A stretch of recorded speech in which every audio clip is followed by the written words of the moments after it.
Assalamualaikum warahmatullahi wabarakatuh. Pada video kali ini kita akan membahas tentang bilangan cacah. Berikut adalah beberapa jenis himpunan bilangan. Yang pertama, bilangan cacah.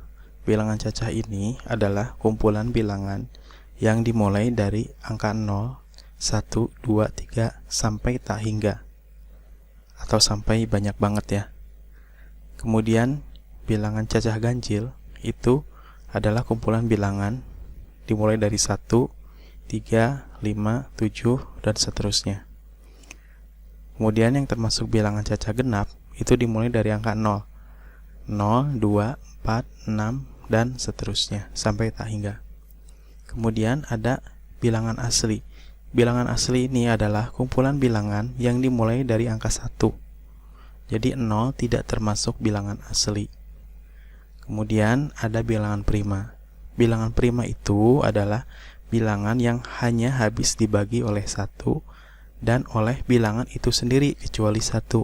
Berarti dimulai dari angka 2, 2, 3, 5, 7, dan seterusnya. Kemudian ada bilangan komposit. Bilangan komposit itu adalah bilangan cacah yang bukan 0, bukan 1, dan bukan prima. Nah, bilangan komposit itu dimulai dari angka 4, kemudian 6, 8, 9, dan seterusnya. Nyatakan notasi himpunan berikut dengan mendaftar anggotanya. Nah, yang ini dari A sampai G ini adalah bentuk notasi himpunan. Nah, dari notasi ini harus didaftar anggota-anggotanya. Kita jawab yang A ya. Ini dibacanya begini. X di mana X kurang dari 8, X anggota bilangan cacah. Nah, kita harus mendaftar anggota-anggota bilangan cacah yang kurang dari 8. Dimulai dari angka 0 ya. 0, 1, 2, 3, 4, 5, 6, 7 ya. Nah, 8 tidak masuk ya karena ini batasnya 8. Nah, kemudian yang B, X di mana X kurang dari 81, X anggota bilangan cacah kuadrat. Nah, di sini ada bilangan cacah kuadrat. Nah, bilangan kuadrat itu bilangan cacah dikuadratkan. Berarti kalau misalkan 0 kuadrat berarti 0 pangkat 2 itu ada 0. Kemudian 1 pangkat 2 1, 2 pangkat 2 4.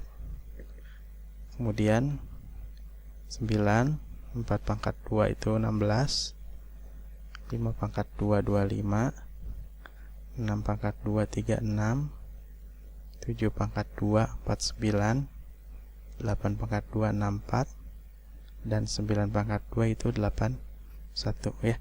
Nah, kalian lihat di sini batasnya 81, berarti ini tidak termasuk. Berarti yang ini bilangan-bilangan kuadratnya sampai sini. Nah, kita data di sini ya. 0, 1, 4, 9, 16, 25, 36, 49, 64 ya sampai sini. Itu namanya bilangan cacah kuadrat yang kurang dari 81. X di mana X lebih atau sama dengan 10, X anggota bilangan cacah. Nah, berarti data bilangan cacah yang lebih atau sama dengan 10, berarti dimulai dari angka 10. 10, 11, 12 sampai berapa? Sampai tak terhingga ya. Kita tuliskan titik 3 ini artinya tidak terhingga. Oke, selanjutnya X di mana X kurang atau sama dengan 19, X anggota bilangan cacah ganjil. Nah, berarti ini kita mulai dari angka 1 kan. 1, kemudian 3, 5, 7. Nah, kalau kalian kebanyakan nulisnya boleh titik 3 ini artinya di sini ada 9, ada 11. Nah, di sini tulis 19 ya. Nah, boleh seperti ini. Nah, ini 19 masuk ya karena ada tanda yang seperti ini. Lebih kurang atau sama dengan berarti 19 masuk. Kemudian X di mana? Nah, ini dibacanya gini. X lebih dari 4, dan X kurang dari 10. Atau ini kita bahasakan begini, antara 4 dan 10. Berarti 4 dengan 10 nggak masuk. X anggota bilangan cacah, berarti dimulai dari angka 5. 5, 6, 7, 8, 9. Gitu ya. Oke, selanjutnya yang F dibacanya begini, X di mana X lebih atau sama dengan 4 dan X kurang dari 16, atau dimulai dari 4 kurang dari 16 ya. X anggota bilangan cacah genap, berarti bilangan genap. 4 masuk ya, karena ini ada tanda lebih kurang sama dengan, berarti 4 masuk.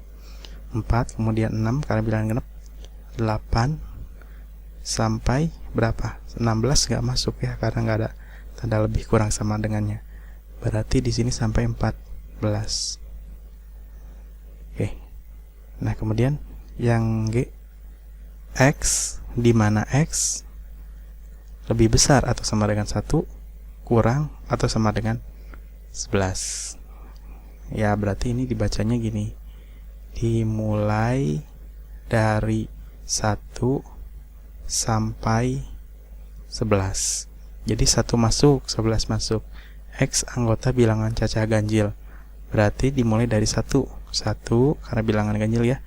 3, 5 sampai berapa? Sampai 11. Oke, selanjutnya tentang operasi hitung dan sifat-sifatnya ini pada bilangan cacah ya. Pertama, sifat tertutup.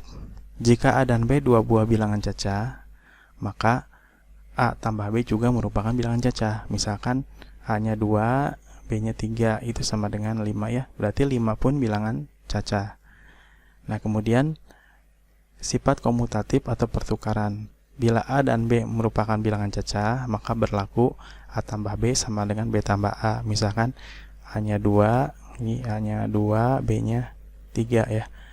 Nah, berarti 2 tambah 3 itu sama dengan 3 tambah 2. Kemudian sifat bilangan 0. Untuk setiap bilangan cacah A berlaku 0 tambah A sama dengan A tambah 0 sama dengan A. Jadi berapapun kalau ditambahkan 0 itu hasilnya angka tersebut. Maka bilangan 0 itu disebut unsur identitas atau unsur netral untuk penjumlahan ya. Ini untuk penjumlahan, identitas untuk penjumlahan. Nah, kemudian sifat asosiatif pengelompokan. Untuk setiap A, B, C bilangan cacah berlaku hubungan begini. Nah, misalkan A-nya 2, B-nya 3, C-nya misalkan 5 ya. Berarti kalau misalkan 2 tambah 3 ditambah 5 itu bisa juga jadi 2 tambah dalam kurung 3 tambah 5, ini hasilnya sama saja. Kemudian tentang sifat pengurangan ya. Pengurangan sebagai operasi lawan dari penjumlahan. Perhatikan contoh berikut. 8 kurang 3 sama dengan 5. Ini ekivalen, ini bacanya lambang, kalau lambang begini namanya ekivalen ya. Ekivalen dengan 5 tambah 3 sama dengan 8. Nah, berarti pengurangan itu merupakan lawan atau inverse. Jadi inverse itu artinya lawan dari penjumlahan ya. Kemudian pada perkalian dan sifat-sifatnya. Pertama ada sifat komutatif ya. Sifat komutatif ini sifat berkebalikan ya. Jadi misalkan A sama dengan 2 ya, B-nya sama dengan 3. Berarti kalau perkalian ini selama ini bilangan cacah itu berlaku. Jadi 2 kali 3 itu sama dengan 3 kali 2. Ya, kemudian sifat bilangan 0. Berapapun bilangan cacah, bila dikalikan dengan 0, itu hasilnya sama dengan 0. Kemudian ada unsur identitas atau elemen netral. Nah, 1 itu disebut unsur identitas perkalian. Jadi, bilangan cacah, jika dikalikan dengan 1, hasilnya bilangan cacah itu sendiri. Maka 1 itu disebut unsur identitas untuk perkalian. Kita ingatkan lagi, kalau untuk penjumlahan, unsur identitasnya adalah 0 ya. Kalau untuk perkalian, 1. Kemudian sifat asosiatif begini ya. Jadi A kali B kali C itu sama dengan A kali B kali C ya. Jadi sama kayak penjumlahan bilangan cacah. Kemudian ada tambahan di perkalian ini sifat distributif. yaitu untuk A, B, C bilangan cacah berlaku seperti ini. A kali B tambah A kali C itu bisa dibentuk seperti ini. A kali B tambah C. Nah, ini bilangannya sama ya. Ini penjumlahan di sini, penjumlahannya di sini. Ini disebut hukum distributif perkalian terhadap penjumlahan. Nah, dengan cara yang sama dapat ditunjukkan pula bahwa ini untuk pengurangannya sama. Ini juga bisa seperti ini. Nah, kita lihat contohnya. 7 kali 8 tambah 4 kali 7. Nah, ini kan ada angka yang sama ya, 7. Maka kita buat gini dulu. Pindahkan ini ke sini. Nah, 7-nya ditarik keluar ke sini ya. Sehingga di dalamnya 8 tambah 4 ini dengan ini sama bentuknya. Begitupun dengan yang ini. Ya. Oh, ini sorry ya. Ini maksudnya ini kurang ya. Nah, sorry. Nah, berarti 4 kali 3 dikurang 3 kali 5 sama dengan 3 kali 4 dikurang 3 kali 5. Nah, ini dipindahin dulu ke sini ya. Nah, ini 3-nya tarik keluar sehingga ini 4 dikurangi 5. Oke, untuk selanjutnya tentang pembagian ya. Pembagian itu adalah operasi kebalikan dari perkalian. Misalkan begini, 48 bagi 6 itu sama dengan N. Dan N kali 6 sama dengan 48. Nah, ternyata jawabannya sama, yaitu N-nya itu adalah 8 ya. Ini sorry, typo lagi ya. Nah, jadi N-nya sama dengan 8. Nah, dengan demikian 48 bagi 6 sama dengan N itu ekivalen dengan N kali 6 sama dengan 48. Nah, berarti operasi pembagian itu merupakan kebalikan, inverse dari operasi perkalian ya.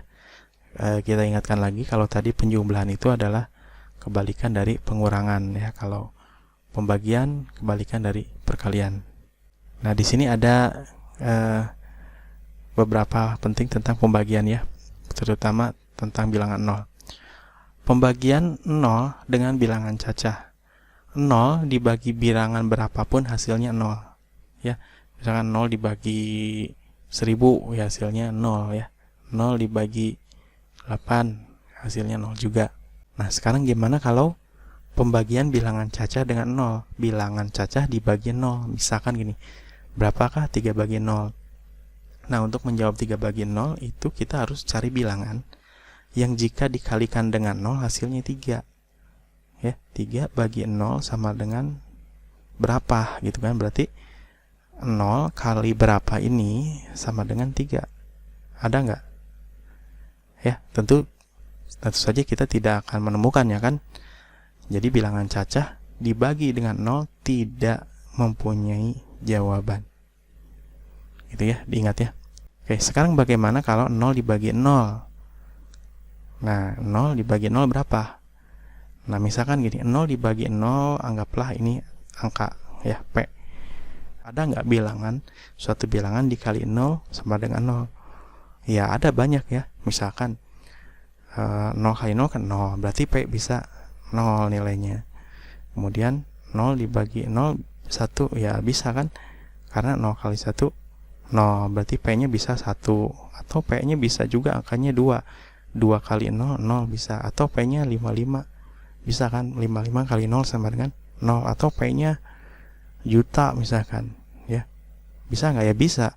1.000.000 kali 0 berapa ya? 0. Berarti 0 bagi 0 itu jawabannya tidak tunggal ya, banyak, bisa berapa aja, tak hingga ya, bisa berapa aja bisa. Maka pembagian 0 dengan 0 hasilnya disebut dengan tidak didefinisikan ya. Hasilnya bisa banyak banget itu, atau tidak didefinisikan.